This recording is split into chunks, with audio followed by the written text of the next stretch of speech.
All right. This is my pumpkin Brianna. Hello. She's my daughter. And God is doing amazing things in her life. For sure. She's struggling right now. I think she's having a tough time. Afternoons are hard for her when things quiet down.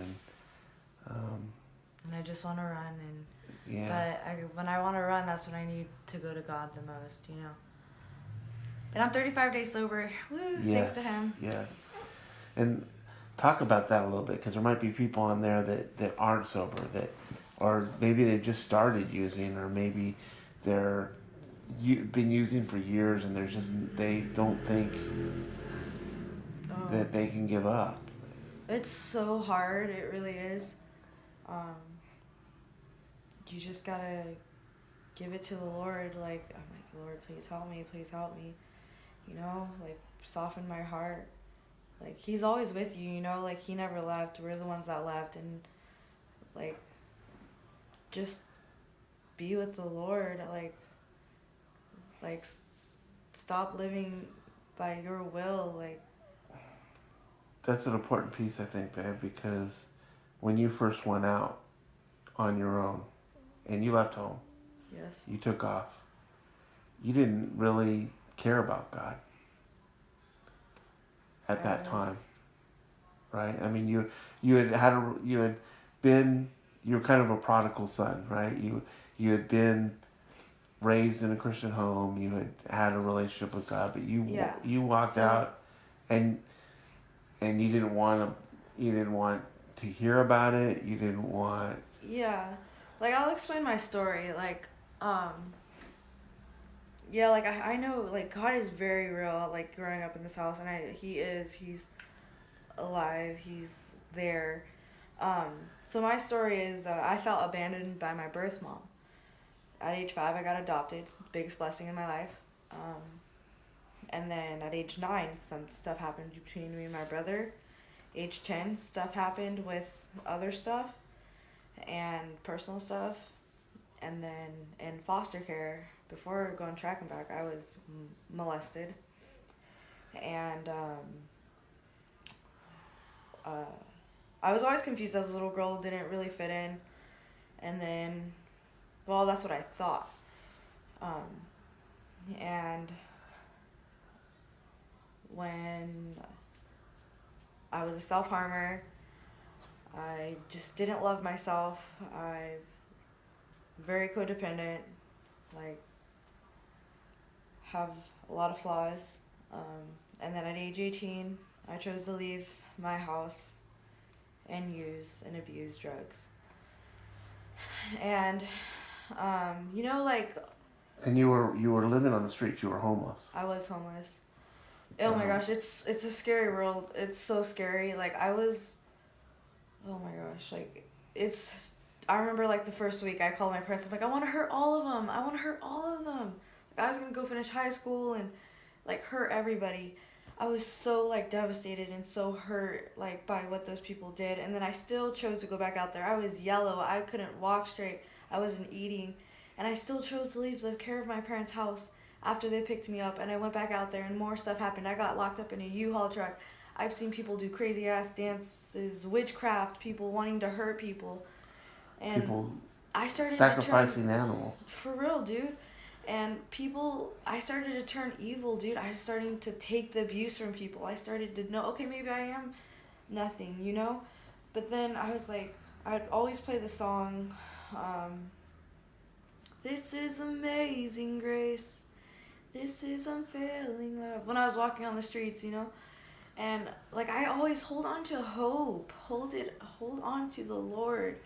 And after like just being like so broken, you know, but God could take those pieces and mend them back together. I left. I left the safety of my home. I left God. God's always been there, you know. He's always there. I'm the one that chose to walk away. Um, And so I think you're struggling now, and you struggled at other places, and you've had some relapses, and you've come back. But um, yeah. I think part of it is the enemy lies to us and tells us how great it's going to be, right? Oh yeah, he'll It, tell you, and then afterwards he'll go in your face and say, "Look what you did." you know, you And know, and he, We're forgiven. we're forgiven for sure. But you saw Give it to some, the Lord. God took you through some dark times. He allowed you to go through some dark times. I mean, Yeah. to the point where you were actually seeing demonic Yeah, I beings. was. Talk about that a little bit. Talk about. Dude, it's scary. Like the world, but we can't live in fear. You know. Um. Uh. We have such a great God. Like. Um. I just and I don't ever want to. Like I want to live. I want to. I want to reveal the character of God through me. You know. Like there is a better life, and that's through Jesus. For real. Um. Like deny yourself and pick up the cross. It's so worth it. You'll find the peace. Even every day at 3 o'clock I struggle, but you know, like I just say, give it to the Lord, give it to the Lord, give it to the Lord. And he will be there. He's always there. And you're dealing with pain, and obviously Jesus dealt with pain for us. Yeah, he was mocked. He knows what it's like. He doesn't promise Christians that we're going to have a great, that everything's going to go well all the time, right? That we're going to have, you're never going to have any pain, you're never going to have any suffering. In fact, you may have more suffering, right? That may be what he calls you to. Yeah. But to know, he's just going to use my testimony. Everything you're going through is going to be for the Lord. Like, all those trials, all those sufferings they're opportunities. They're for me to help people, to help myself, to learn, to grow. It doesn't mean stop. It does not mean to give up. It means to give it to the Lord. It means to keep fighting, to ask for strength for the Lord. Call upon him, and his grace is enough. His love. Him, and he's just. Brianna, you've been through a lot of therapy in your life, right? Yes. And therapy's good. I'm not knocking it. I think God uses a lot of things to help us. But therapy without knowing God, what do you think where does it, because you've been through it, right? You've been through therapy and a lot of, you get tools and whatnot, but is it ever very lasting? Is it ever... Coping skills and stuff? Yeah. Like, without God. Oh, without God? I can't. Like, I'll. Sorry, Mom just walked by. Like, I could cope and everything, but, like, if I don't pray or. It's just. I swear, like, when I start, like, not reading my Bible or just ignoring the Lord, like. Then I'll be, like, all crying and complaining, but it's like. There's the Bible right there. Like he's here. Well, and who's there when that happens, right? Who's there to quickly jump on you when you're not plugged in, when you're not, Jesus says in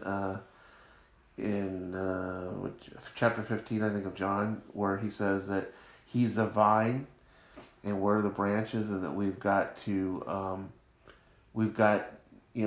be plugged into that vine, because if we're not plugged into that vine, those branches die. They'll turn into, yeah. Just give it to the Lord. We have a good God. It's honestly a struggle, but there is no buts. Give it to the Lord. For he's good. I can't stop saying how good of a God he is. He saved me so many times. Even the other day, he saved me, dude. I could have oh my gosh, like, the Lord is good. It was just yesterday, right? Yep. Where you came really close to using. Yep. And God delivered you. Yeah. Every time, like, I walk away, I remember this one time, like, I ran away from rehab, and I was like, oh, God's not gonna, he's gonna, like, slam me because of me leaving. I just left what he was wanting me to work on. And, I was so scared to pray, and I prayed, and he led me right back to the treatment place out of the whole story that was going on. And they said, oh, we didn't sign the papers yet. And I was able to get back in. Like, fix your eyes on the Lord. That's it. Boop.